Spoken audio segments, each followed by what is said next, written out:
Good afternoon, dear class 9 students. Dear students, today we will start the Sangam Age, and in this particular chapter, we will mainly discuss about the meaning of Sangam Age and the source Tirukural in brief. So, these are the two particular points we have to discuss in this chapter 5 according to the ICSE board syllabus.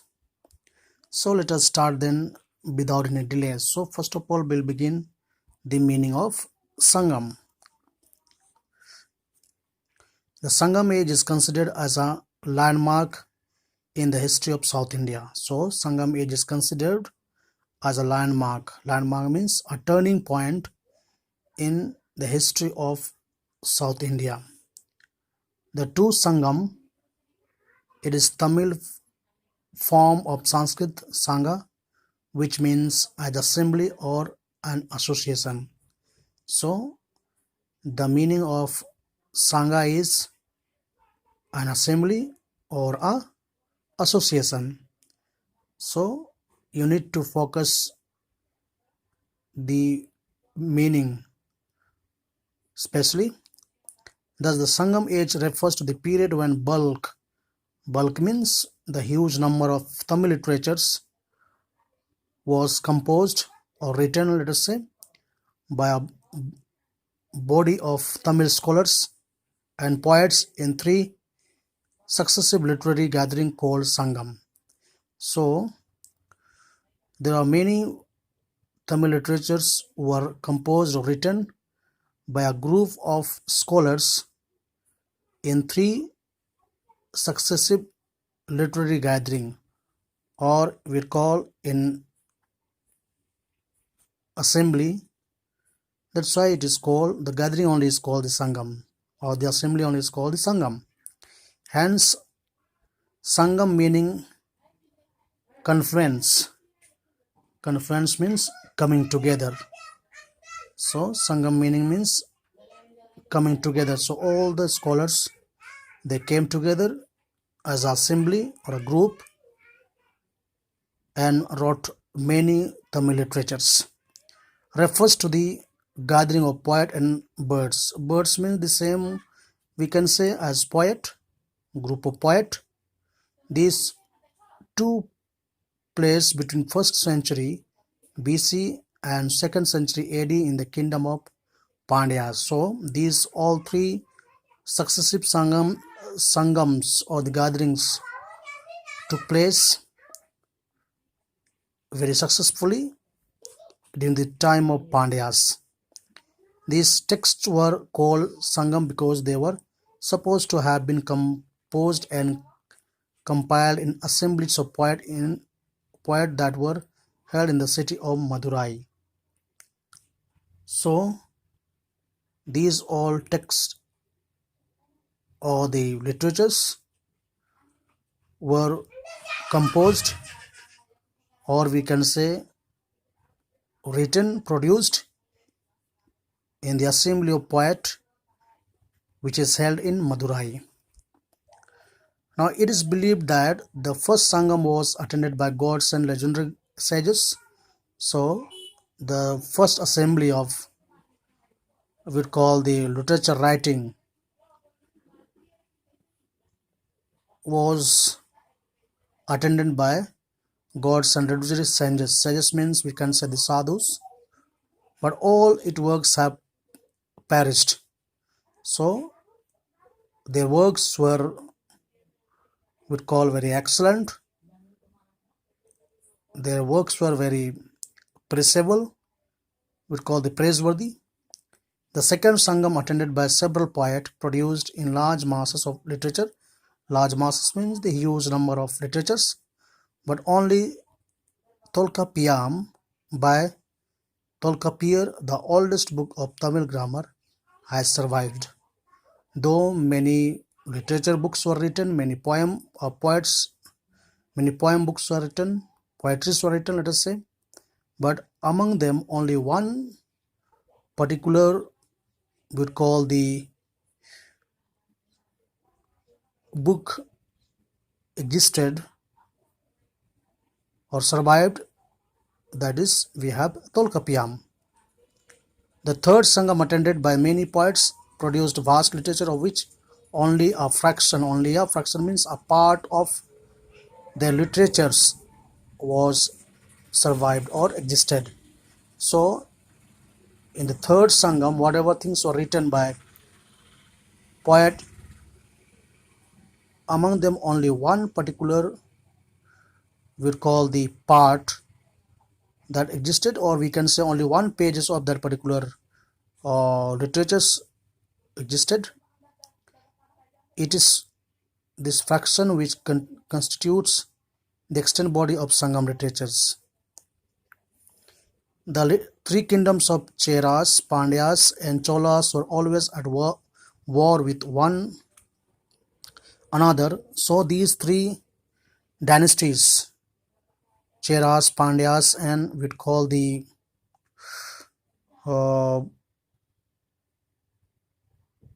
Cholas, they time to time fought against each other. There were their wars and heroic deeds from the themes of Sangam literatures. So actually, in Sangam literatures, the heroic deeds or the brave fights or the fightings were mentioned in the Sangam literature. According to these descriptions, Cheras had finally asserted.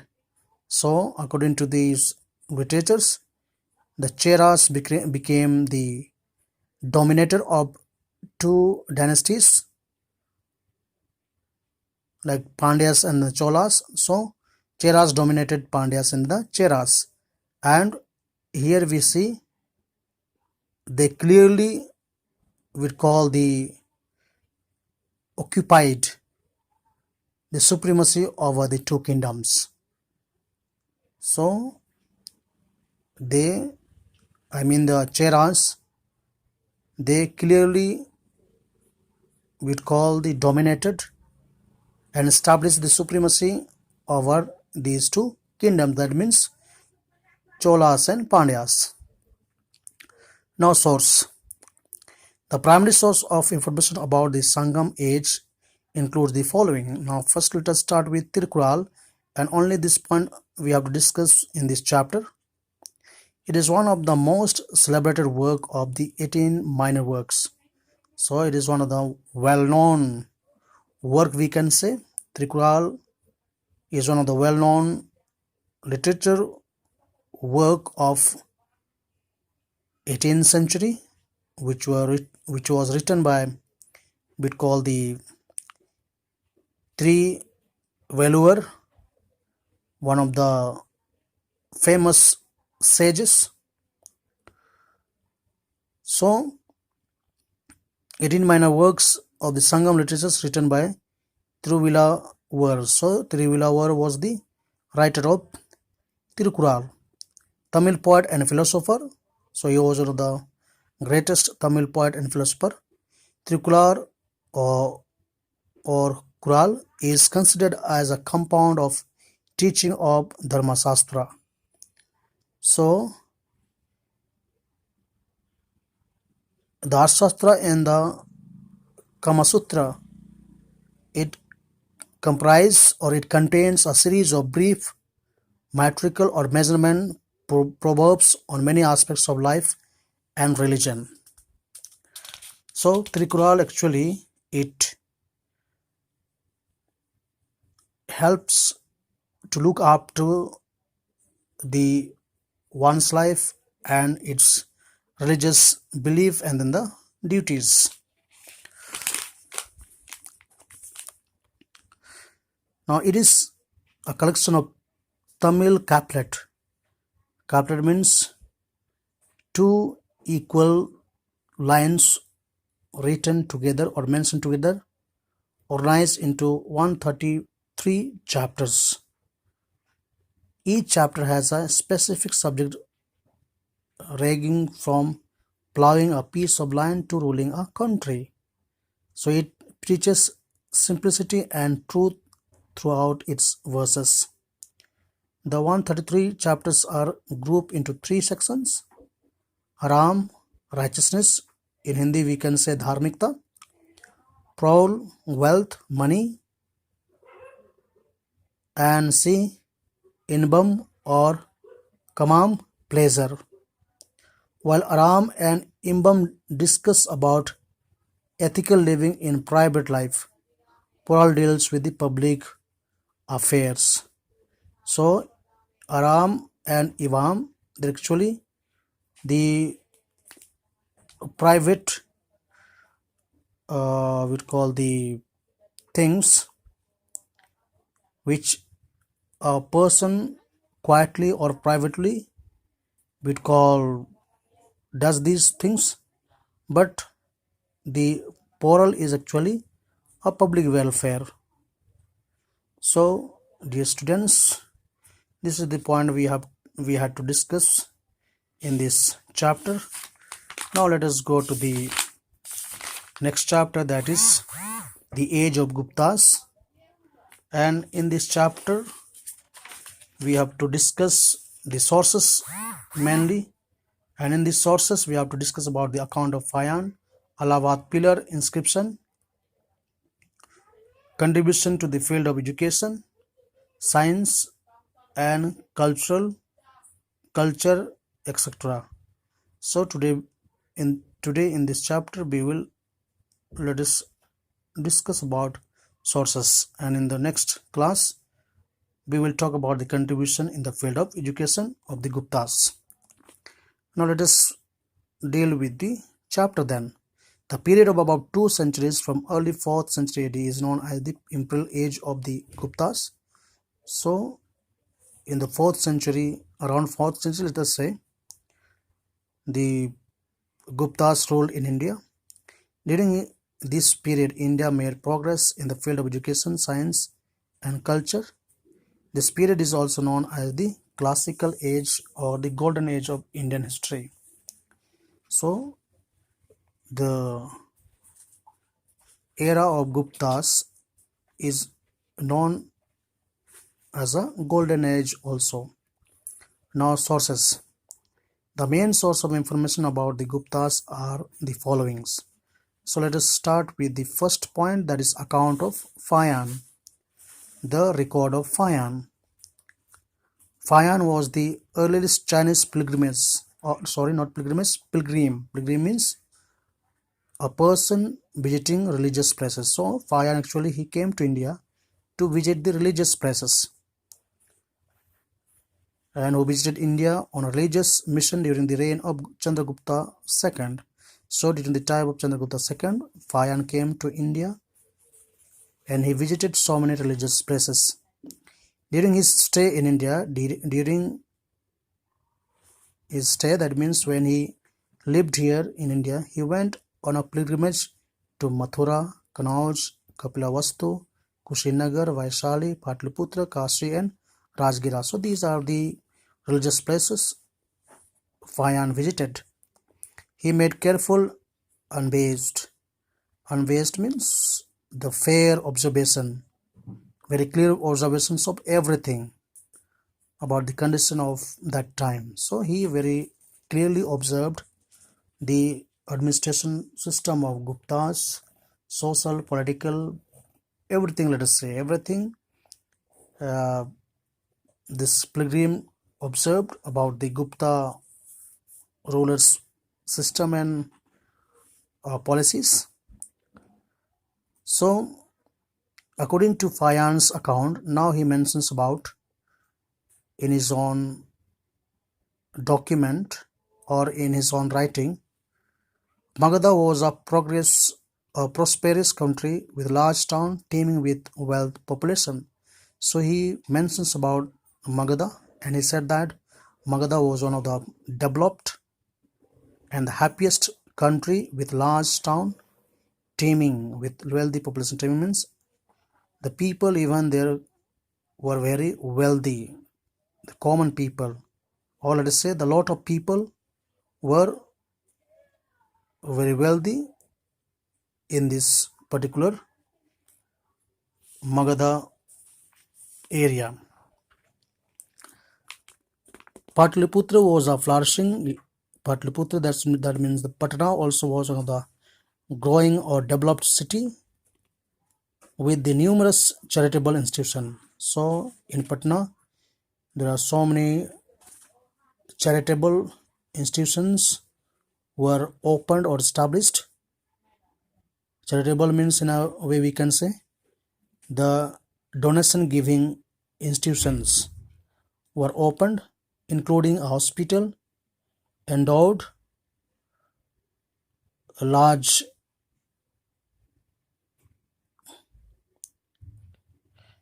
endowed means large money. So here even the hospitals were built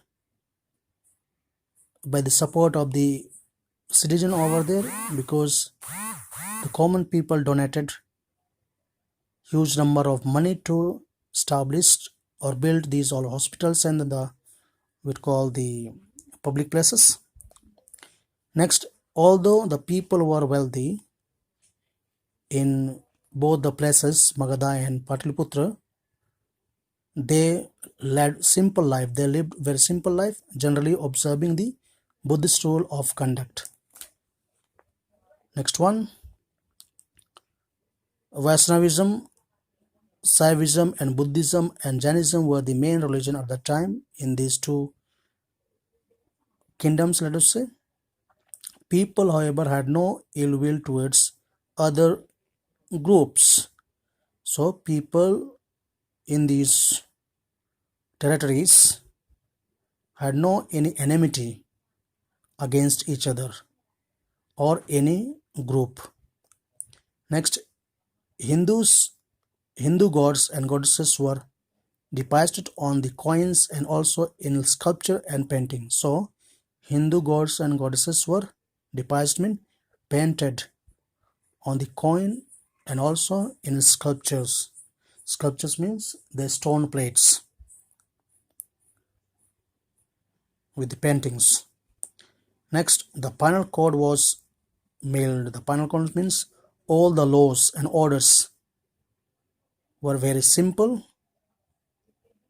very much bearable. That means people can very much happy with the law and order system at the time, and the offenses were ordinarily punished by fine only. So those mistakes which were found in these kingdoms, Magadha and Patliputra, the person who has done mistake, he was given punishment only by forcing him to give the fine. So after the person who has done mistake gives fine, his punishment is over or gets finished. From the above account, it can be we call inferred that the Gupta Empire was prosperous and governed on enlightened principle. So this is what we can see, a beautiful condition during the time of Guptas. Now let us talk about second number, the Allahabad pillar inscription or Prayag Prasasti. So what do you mean by inscription? So inscription means the words written on the walls or the pillars. So it is one of the important epigraphic or written on the walls. So the epigraphic event means the written words on the walls are the evidence of the Imperial Guptas. So they give us the information about the or they are the evidence to give us the information about the Gupta era. So the many beautiful things were written about Guptas on the walls for the record. Now, the composed by Hariharana, the court poet of Samudragupta. So, the Allahabad pillar was uh, basically composed by Hariharana, a court poet of Samudragupta. Allahabad pillar inscriptions, also known as Prayag Prasasti, is written in praise of Samudragupta. So, the Allahabad pillar inscription, also known as the Prayag Prasasti, and actually in this Allahabad pillar, the whatever words or sentences are written on the pillar, they actually are written in the praise of King Samudragupta. So, arguably the most powerful of the Gupta rulers. So, Samudragupta was one of the most strong and we'd call the powerful ruler among the Guptas. It describes the reign of Guptas in ancient India. Besides, it provides an impressive list of kings and tribal republics that were conquered by Samudragupta. And also, in this Allahabad pillar, it mentions that how Samudragupta won over other kings or defeated other kings, and also how he was fair enough to his people. The inscriptions is also important because of the political geography of India that it indicates by naming the different kings and the people who populated India in the first half of 4th century AD. So the Allahabad pillar actually is written or was established in the name of or in the memory of Samudragupta. So, dear students, these are the 2 points we have to discuss today, and in the same chapter we will discuss some more points. They are contribution to the field of education, Nalanda University, science, Aryabhatta, and culture, words of Kalidas, Devgar temple, etc. and so on. So thank you for today.